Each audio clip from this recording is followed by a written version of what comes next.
Hello, welcome to Magnet Brains. I'm Vanya Narendra, your IGKO, that is International GK Olympiad Trainer for grade 9th. आज का जो हमारा topic है that is in continuation from the last time. जो हमने बात की थी कंजर्वेशन ऑफ फ्लोरा की, आज हम उसी टॉपिक का पार्ट 2 करने वाले हैं, आगे बात करने वाले हैं। और आज हम बात करने वाले हैं, पिछले स्लाइड में हमने बात की थी कि कंजर्वेशन ऑफ फ्लोरा क्यों इम्पॉर्टेंट है, किस लिए किया जाता है, उसकी इकोलॉजिकल रिक्वायरमेंट क्या है या बायोडाइवर्सिटी के लिए वो कितना इंपॉर्टेंट है। आज हम उसको बात करने वाले हैं कि how it affects the human life. Okay, so let's begin with the topics. How it affects the human life, ये हमने पिछली बार भी काफ़ी डिटेल में डिस्कशन किया था। बायोडाइवर्सिटी की हमने बात की थी, इकोलॉजी की हमने बात की थी, प्लांट स्पीशीज़ को सेफगार्ड करने की हमने बात की थी, हमने बहुत सारी बातें की थी। हमने अपने बारे में रिलेशन में बात की थी, हमने इकोलॉजिकल बैलेंस को मेंटेन करने की बात की थी, हमने ऑक्सीजन प्रोवाइड करने की बात की थी। आज हम उसके आगे ही बात करने वाले हैं। It is in the continuation flow of it. तो पहला पॉइंट हम पढ़ते हैं, protecting the world forest should be a very first priority in fighting global warming, climatic change and damage to ozone layer. Plant kingdom is critical to life on earth.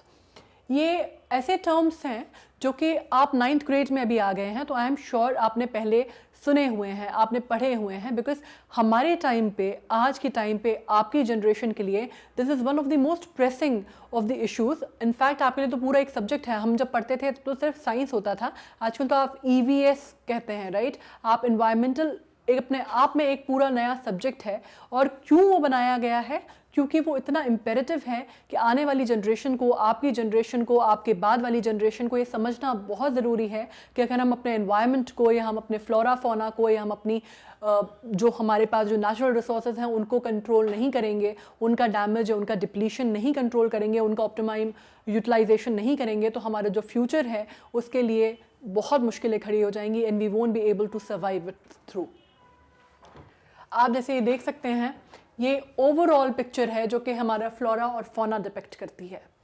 पर आज हम flora की बात कर रहे हैं, तो इसमें से कोई भी ऐसी चीज़ नहीं है जो आपने पहले नहीं पढ़ी। ग्लोबल वार्मिंग बहुत बड़ी प्रॉब्लम है, जिसकी वजह से ओजोन डिप्लीशन हो रहा है।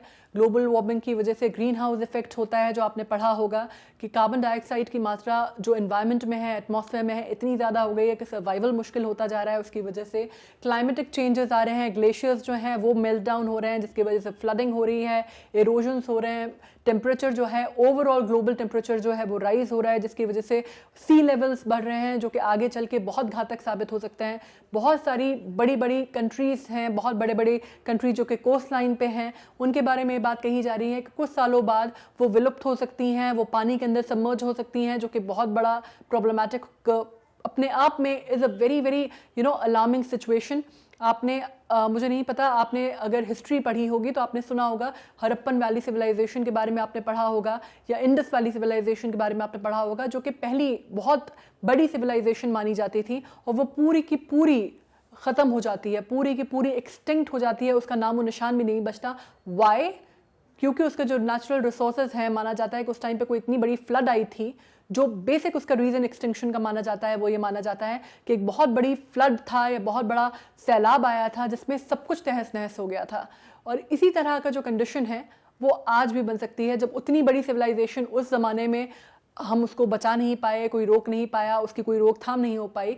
आज इतने सालों, सदियों बाद भी, इतनी ह्यूमन एडवांसमेंट के बाद, इतनी टेक्नोलॉजीज़ के बाद, आज भी हमारे पास कोई तरीका नहीं है कि हम फ्लड्स को कंट्रोल कर सकें या हम जो नेचुरल डिज़ास्टर्स हैं उनको कंट्रोल कर सकें, सिवाय इसके कि हम अपने आप को सुधार करें, हम रिफॉर्म्स करें और अब अपनी एक्टिविटीज़ को कर्ब डाउन करें। आपने देखा होगा कि हिमालय में जो आया था, उत्तराखंड में जो गंगा में बाढ़ आई थी, केदारनाथ वाला जो हुआ था, ये सुनामी आई थी, these are all the indications of the ecological disturbances जो के हो रहे हैं दुनिया में। So we need to control that, otherwise ये चीज़ें बढ़ती जाएंगी और हम इसको कंट्रोल नहीं कर पाएंगे और इवेंचुअली लाइफ की सस्टेनेबिलिटी अर्थ पे इम्पॉसिबल हो जाएगी। दूसरी बात होती है humans and animals are all dependent on plants and trees for their survival. ये तो ऑब्वियसली बहुत सी सिंपल सी बात है कि चाहे वो इंसान हो चाहे वो जानवर हो, दोनों ही अपने आप में पेड़ों पे या ट्रीज पे या फॉरेस्ट पे डिपेंडेंट है अपने सर्वाइवल के लिए।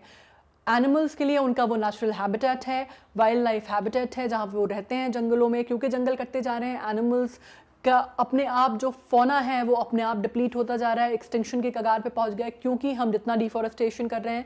और ह्यूमंस ऑब्वियसली अगर आप पेड़ पौधे नहीं होंगे तो आपको ना खाना मिलेगा, ना आपको सर्वाइवल के लिए आपको चीज़ें मिल पाएंगी। So it will become impossible for you also and me also to survive.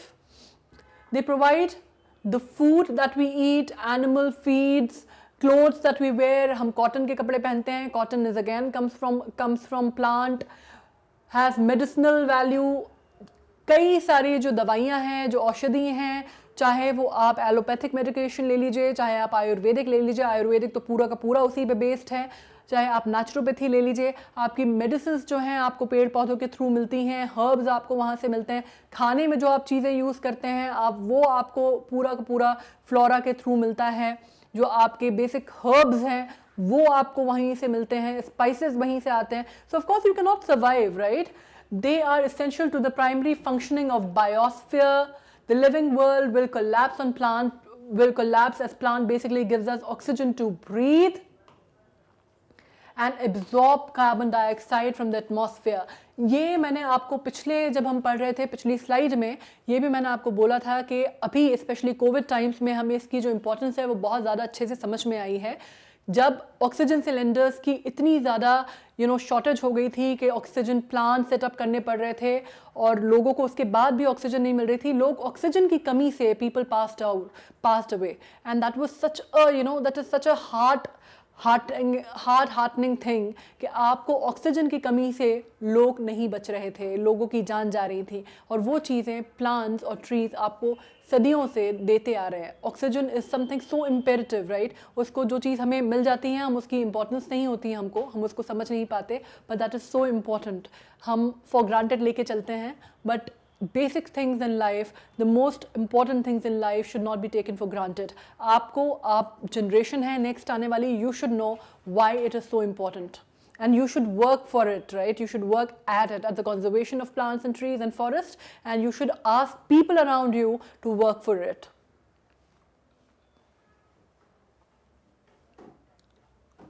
अब apart from food plants also provide material for housing. आप जब घर बनाते हैं तो उसके लिए भी जो आपको चीज़ों की ज़रूरत होती है, चाहे वो वुड हो, थैच हो, स्ट्रॉ हो, विकर हो, ये प्रोडक्ट्स हो, rubber, paper, oil, wine, dice, pigments, सब कुछ आपको प्लांट प्रोडक्ट्स हैं। Everything is based on plants. आपको खाने के अलावा, ऑक्सीजन के अलावा भी आपको सर्वाइवल के लिए जो आपकी डेली नीड्स की चीज़ें हैं, जो आपके एसेंशियल्स हैं, वो आपको प्लांट से डिराइव होते हैं। They used in all form of medicine. Increasingly science is looking to biofuels के लिए भी इंपॉर्टेंट माना जा रहा है आजकल। जो आपके फॉसिल फ्यूल्स हैं सच एज ऑयल, गैस, उनका रिप्लेसमेंट जो है वो लोग ढूंढ रहे हैं प्लांट्स के थ्रू या इसके थ्रू बनाने की कोशिश कर रहे हैं आजकल साइंटिस्ट। फ्रैंकलिन डी रूजवेल्ट जो कि अमेरिकन प्रेसिडेंट थे, यूएस प्रेसिडेंट थे, he was the 32nd US president, उन्होंने ये बात बोली थी। उन्होंने बोला था the nation that destroy it's soils destroy itself. जो कंट्री अपनी सॉइल को बर्बाद कर देती है वो अपने आप को बर्बाद करने की कगार पे पहुंचा देती है।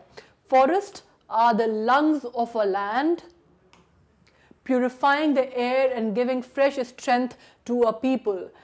सोचिए उन्होंने कितनी बड़ी बात बोली, बहुत कम शब्दों में उन्होंने बहुत बड़ी बात बोली। उन्होंने फॉरेस्ट को बोला that they are the lungs of the land. अगर वो नहीं हो तो आदमी जी ही नहीं सकता। Franklin D Roosevelt 32nd president थे।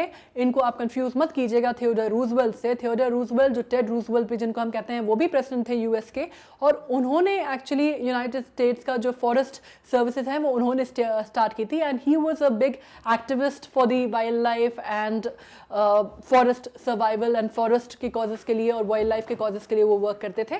But they are two different people, right? उसमें आप कंफ्यूज मत होइएगा।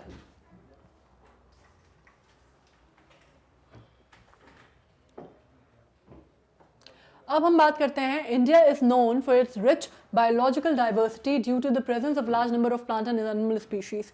इंडिया को बहुत रिच माना गया है बायोलॉजिकल डाइवर्सिटी के मामले में। कहा जाता है कि हमारे यहाँ जितनी प्लांट की स्पीशीज़ और एनिमल की स्पीशीज़ हैं वो बहुत कम जगह हैं, बहुत कम जोग्राफिकल लोकेशंस हैं, बहुत कम कंट्रीज़ हैं जहाँ पे इतना डाइवर्सिफिकेशन या इतनी वैरायटी देखी जाती है। और वो क्यों है? क्योंकि जो हमारी जोग्राफिकल लोकेशन है वो इस तरह की है कि हमारे यहाँ हर तरह का टेम्परेचर और हर तरह का क्लाइमेट होता है ना। बहुत ज़्यादा अगर आप ऊपर चले जाते हैं नॉर्थ में तो that is a cold temperature. South में चले जाते हैं आप तो that is hot temperate climate. तो हमारी जो क्लाइमेटिक कंडीशंस हैं और जिस तरह का हमारा जोग्राफिकल लोकेशन है, हमारे यहाँ स्पीशीज़ बहुत डेवलप होती हैं और बहुत वाइड वैरायटी पाई जाती है दोनों ही चीज़ों की, एनिमल्स की भी और प्लांट्स की भी। जैसा कि that is why it is the top ranking mega diverse countries of the world. We are very fortunate कि हम जिस तरह का, जहाँ पे साउथ एशिया में हम जिस लोकेशन पे हैं वो इस तरह की लोकेशन है जहाँ पे हमें इतना वैरायटी और इतना डाइवर्सिफिकेशन देखने को मिलता है। But while several species are facing threat of even extinction, state and central government must make laws and provision for recovery of the rare, endangered and threatened species. इसको RET बोला जाता है एब्रीविएशन इसका, which is for rare, endangered and threatened. इसको जो abbreviation है वो RET बोला जाता है। इसको हम आगे यूज़ करते हैं। इसको ट्री स्पीशीज़ के लिए, जो इनका जो फॉरेस्ट या फ्लोरा की जो स्पीशीज़ हैं उनको सेफ गार्ड करने के लिए किया जाता है। और अनफॉर्चुनेटली डिस्पाइट द फैक्ट कि हम इतना बड़ा डाइवर्सिफिकेशन है हमारी कंट्री में, इतने सारा वेराइटीज़ हैं फ्लोरा की हमारी कंट्री में, अभी भी गवर्नमेंट जो है वो स्टेट या सेंट्रल गवर्नमेंट जो है वो बहुत ज़्यादा स्पेसिफिक कोई प्रोग्राम्स जितना करना चाहिए उस लेवल पे नहीं कर रही है। तो इसके लिए हमें लॉज बनाने चाहिए, इम्प्लीमेंटेशन होना चाहिए उनका और उसको वर्कआउट करना चाहिए उस पर।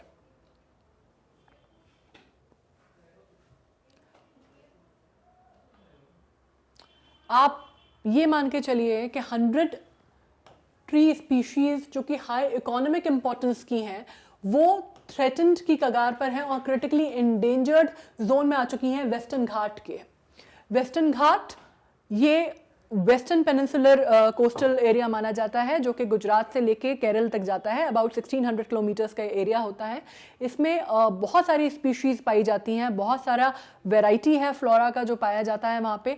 लेकिन वहाँ पे भी 100 ऐसी स्पीशीज़ हैं, ट्री स्पीशीज़ हैं जिनकी इकोनॉमिकल वैल्यू भी है, लेकिन उसके बावजूद वो थ्रेटेंड जोन में आ गई हैं या इंडेंजर्ड जोन में आ गई हैं, that too critically endangered zone में आ गई हैं। And still we are not able to fight with that kind of, कि हम उस पर किस तरह से हम ऐसे कोई सॉलिड कोई प्रोविजन नहीं ला पा रहे हैं कि हम उसकी रोकथाम कर सकें।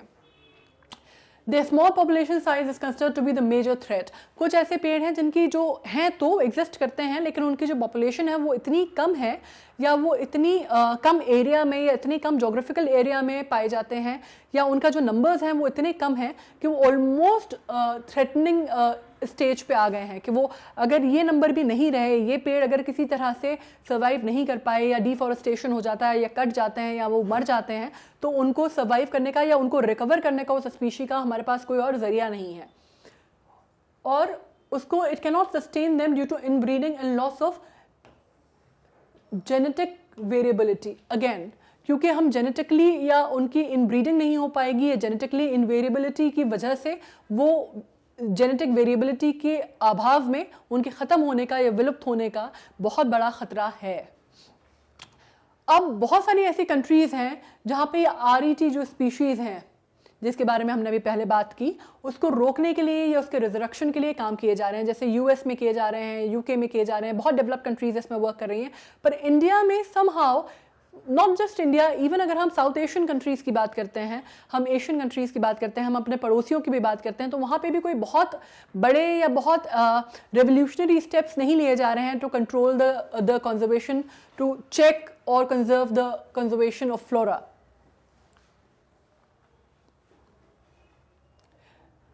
जैसे कि स्पीशी रिकवरी प्रोग्राम्स जो हैं वो बहुत सारी कंट्रीज़ में चलाए जा रहे हैं, जैसे कि यूनाइटेड स्टेट्स हो गया, कनाडा हो गया, यूनाइटेड किंगडम हो गया, ऑस्ट्रेलिया हो गया। इन्होंने स्पेसिफिक प्रोग्राम्स बनाए हैं, इन्होंने स्पेसिफिक लॉज इनैक्ट किए हैं जो कि सिर्फ और सिर्फ कंजर्वेशन ऑफ फ्लोरा पे वर्क करते हैं, ये कंजर्वेशन ऑफ फ्लोरा पे फोकस करते हैं। हमारे यहाँ अभी भी इस तरह की कोई बहुत ज़्यादा चीज़ें नहीं हो रही हैं। अगर हम बात करते हैं IUCN की, IUCN अगेन एक बॉडी है, इंटरनेशनल ऑर्गेनाइजेशन है जो कि वर्क करती है नेचर कंजर्वेशन के लिए और सस्टेनेबिलिटी ऑफ नेचुरल रिसोर्सेज के लिए। उस पर अगर हम देखते हैं, which is an international organisation है ये, जो कि नेचर कंजर्वेशन और sustainability use of natural resources पर वर्क करती है। Out of 387 Indian plant listed under international union of conservation of nature, जो इसका फुल फॉर्म है, उसकी रेड लिस्ट के अंडर 77, उसकी जो रेड लिस्ट है उसमें 77 have been enlisted as critically endangered. मतलब 77 तो ऐसे हैं जो कि बहुत क्रिटिकली एंडेंजर्ड है। अगर उनको अभी नहीं रोका गया या उनको अभी नहीं उनकी इनब्रीडिंग की गई या उनको नहीं अगर डिफॉरेस्टेशन से या विलुप्त होने से रोका गया तो वो ख़त्म हो जाएंगे। 6 जो है वो तो एक्सटिंक्ट हैं, 6 को मान के चलते हैं कि वो तो अब है ही नहीं, उनको हम जेनेटिकली दोबारा रिक्रिएट भी नहीं कर सकते, रिजरेक्ट भी नहीं कर सकते, वो है ही नहीं। 6 प्रजातियां बिल्कुल पूरी तरह से ख़त्म हो चुकी हैं। And 2 are extinct in the wild, और 2 जो हैं वो वाइल्ड में एक्सटिंक्ट हो गई हैं, लेकिन जो बोटानिकल गार्डन्स हैं उसमें अभी उनका स्पेसिमेन है, लेकिन वाइल्ड में वो पूरी तरह से ख़त्म हो चुकी हैं।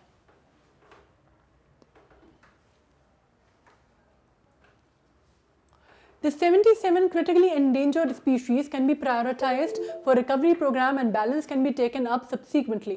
अब ये 77 critically endangered हैं जो ख़त्म हो गई हैं, उनके लिए तो हम शायद आपको ज़्यादा नहीं कर सकते, लेकिन ये जो 77 हैं जो कि critically endangered species हैं, उनके लिए कम से कम अभी it is a kind of ये जो टाइम है हमारे पास, ये रेड अलार्म है हमारे पास, तो हमें पता है ये अलार्मिंग सिचुएशन है कि अभी हम इन पे एक्ट कर सकते हैं, इनकी रोकथाम के लिए कुछ कर सकते हैं, प्रोग्राम्स बना सकते हैं, प्रायोरिटाइज कर सकते हैं इनको रिकवरी प्रोग्राम्स के लिए, और बैलेंस आउट कर सकते हैं कि ताकि आगे के लिए हम इनको इनब्रीड कर सकें या आगे जेनेटिकली और ज़्यादा प्रोपोगेट कर सकें, ताकि ये एक्सटिंक्शन से कम बाहर आ जाए, एंडेंजर्ड जोन से बाहर आ जाए। The systematic species recovery program is thus the need of the hour.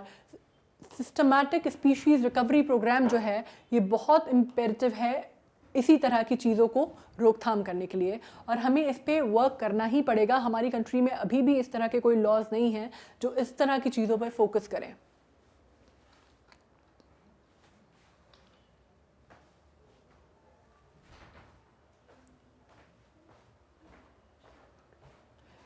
In India, apart from the national sanctuary, biosphere reserves, national gardens, botanical gardens, till date no area has been specifically protected for any single endangered plant species. India में अभी भी अगर आप पढ़ते हैं तो ऐसा नहीं है कि आपने पढ़ा होगा या आपको लगेगा कि हमारे यहाँ तो इतने सारे नेशनल सेंचुरीज़ हैं, बायोस्फीयर रिजर्व्स हैं, वाइल्ड लाइफ सेंचुरीज़ हैं, बहुत सारी जगह पर हैं, बोटानिकल गार्डन्स हैं, नेशनल गार्डन्स हैं, उसके अलावा आप ऐसे कैसे कह सकते हैं कि कोई लॉज नहीं बने हैं? वो सब कुछ है अपनी जगह पे, जो फ्लोरा और फौना दोनों को प्रोटेक्ट करने के लिए यूज़ की जाते हैं, जो दोनों के लिए बने हैं। लेकिन स्पेसिफिकली बनाए, talking about specifically flora conservation, वो फ्लोरा और फौना दोनों के लिए बनाए गए हैं। तो हमारे अभी भी नेशनल सेंचुरीज हैं, बायोस्फीयर रिजर्व्स भी हैं, नेशनल गार्डन्स भी हैं, बोटानिकल गार्डन्स भी हैं, पर वो अभी भी they are not sufficient enough. हमारी जो कंट्री की जो लोकेशन है, या हमारी जो कंट्री जितनी बड़ी है, जो जितना बड़ा देश है हमारा, उस हिसाब से अभी भी हमारे पास उस तरह के प्रोग्राम्स या उस तरह की सेंचुरीज या उस तरह का लॉ एनैक्टमेंट बॉडी नहीं है जिस तरह की हमको रिक्वायरमेंट है अभी। एक्सेप्ट फॉर, अगर आप यही देख लीजिए कि एक्सेप्ट फॉर अगर हम 2 बात करते हैं, 2 ऐसी सेंचुरीज हैं प्रोटेक्टेड, कोई भी इंडिया में अभी भी कोई भी ऐसा एरिया नहीं है which has specifically been protected for any single endangered plant species पे फोकस करता हो। एक्सेप्ट फॉर 2 एरियाज हैं। एक है Varsey rhododendron sanctuary in Sikkim. ये सेंचुरी जो है ये काफ़ी बड़ी है, काफ़ी बड़े स्क्वायर किलोमीटर एरिया में फैली हुई है, अप्रॉक्सीमेटली 140 स्क्वायर किलोमीटर के एरिया में फैली हुई है, सिक्किम में है। सिक्किम टूरिज्म का ये बहुत बड़ा हिस्सा है। इसकी जो फोटोग्राफ है वो आप यहाँ देख सकते हैं। It is such a beautiful place, it is such a beautiful sanctuary. यहाँ पे जो शेरपा कम्युनिटी है वो नीचे रहती है, और वो जो विलेजेस हैं वो उनको वहीं शेरपा कम्युनिटीज़ इसको काफ़ी कुछ प्रोपोगेट करती थी, काफ़ी कुछ उस पर काम करती थी, और अब उसको सेंचुरी का दर्जा दे दिया गया है। और वहाँ पे अब जो है सिक्किम टूरिज़्म ने काफ़ी सारे वो बना दिए हैं, और होटल्स भी बना दिए हैं, और काफ़ी सारी अब वहाँ पे टूरिज़्म का काफ़ी आना जाना है। So it is one of the very good place even when you come to tourism के लिहाज से भी बहुत अच्छी मानी जाती है सैंक्चुरी। इसके अलावा एक और है सेसा ऑर्किड सैंक्चुरी जो है ये अरुणाचल प्रदेश में। Now the interesting fact is कि दोनों ये जो सैंक्चुरीज हैं जिनकी हमने बात की ये ईस्टर्न साइड ऑफ इंडिया पे हैं, राइट। सेसा ऑर्किड सेंचुरी जो है ये भी बहुत बड़ी है, ये भी अप्रॉक्सीमेटली 100 किलोमीटर्स के आसपास के एरिया में फैली हुई है, 100 स्क्वायर किलोमीटर्स के एरिया के आसपास में फैली हुई है। और ये एक एलिफेंट रिजर्व है, प्रोटेक्टेड एरिया है, उसके अंतर्गत आती है। और इसमें भी काफ़ी सारा जो 200 अप्रॉक्सीमेटली 200 तरह के ऑर्किड्स हैं जिसको इसमें सेफगार्ड किया गया है, जिसमें से 5 जो हैं वो एंडेमिक 200 के साथ 5 जो हैं वो एंडेमिक स्पीशीज हैं ऑर्किड्स की जिसको सेफगार्ड किया गया है। So it is also considered to be one of the very very protected area and very very nice sanctuaries to visit. If you want to do it, please do it. You will be able to find इतने सारे variety के orchids आपने शायद ही कहीं एक साथ देखे होंगे।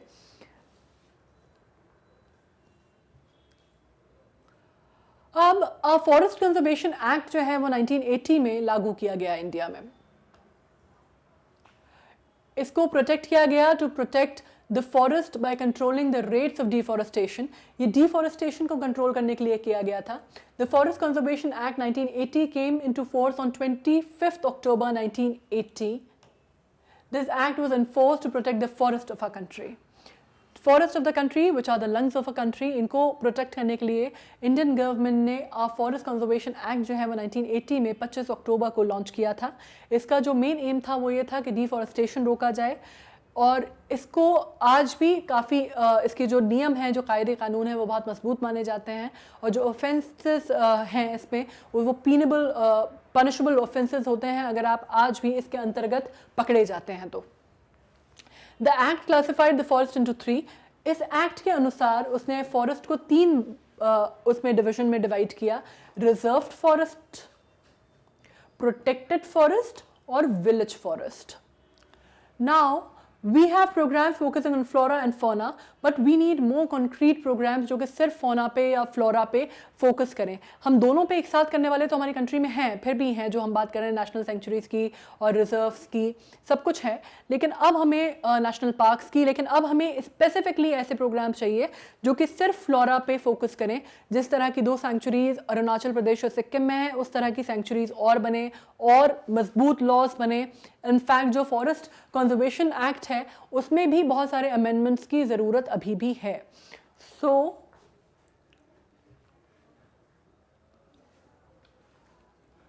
आज जो हमने पढ़ा वो हमने पढ़ा कि why the conservation of flora is so essential for the survival of humans, और वो किस तरह ह्यूमन लाइफ को अफेक्ट करती है। सो आई होप आपने ये चीज़ें पढ़ी होंगी, आपने ये चीज़ें समझी होंगी, and you now as the upcoming generation, as the new generation, understand the imperative of it, और आप इस पे काम करेंगे। ओके, अब इससे रिलेटेड जो क्वेश्चंस हैं, इससे रिलेटेड जो हमने चीज़ें पढ़ी पिछला सेशन और ये वाला सेशन मिला के, इससे रिलेटेड 5 क्वेश्चंस हैं जो आपके डिस्क्रिप्शन बॉक्स में होंगे, आप उनको अटेम्प्ट कीजिए। Nothing new would be asked, जो हमने इसमें पढ़ा है वही होगा उस क्वेश्चंस में भी, आप वो क्वेश्चंस अटेम्प्ट कीजिए। हम नेक्स्ट सेशंस में उन क्वेश्चंस के आंसर्स डिस्कस करेंगे। Alright, so I hope that we meet in the next session. At Magnet Brains, we are always there, 100% free channel hai, as you know. So we are always here. If you have any doubts, please write it down to us and we are there to help you. And आप जब तक ये question attempt करते हैं, हम जल्दी जल्दी next session में मिलते हैं. Take care of yourself. Thank you very much.